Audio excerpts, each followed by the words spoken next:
Bosnia, you've said is your proudest moment as a journalist. Can you talk about that experience in general? What happened in Bosnia to you as a reporter? Coming off the Gulf War, which was an incredible adventure for journalists, and to go right into the darkness of what was happening in the Balkans was a really rude shock and a rude awakening. It was also something that I didn't fully appreciate and understand initially. I didn't realize how different it was.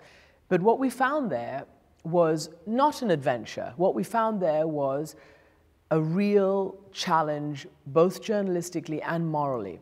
The challenge journalistically was to cover it, which we did, I think, very well.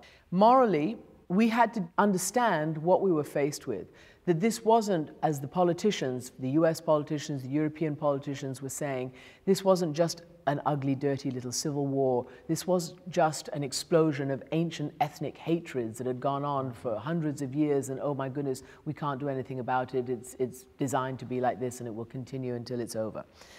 No, what we found there was a genocide.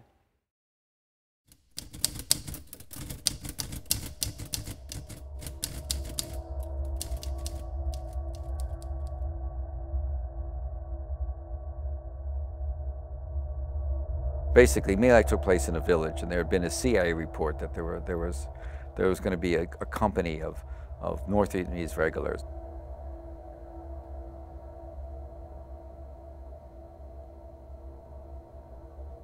We were fighting a guerrilla war against an enemy that was not wearing uniform, did other things a day, hit us at night with terror attacks, language difficulties, cultural difficulties.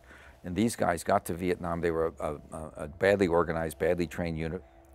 They got it to Vietnam. They thought they were fighting communists. They got there and began operations in January of '68. And by March 15th of 1968, they'd lost maybe, out of a 100-man company, maybe 15, 20, some dead, mostly wounded seriously, from landmines, snipers, bungee pits. They would fall into a pit with poison bungee sticks, all this horrible stuff. Never saw the enemy. They began to increasingly get violent. So this company was frustrated. They were told the next day there was a CIA report that there was going to be the 48th North Viet or 480th North Vietnamese Battalion was going to be in this village. Look, they toked all night.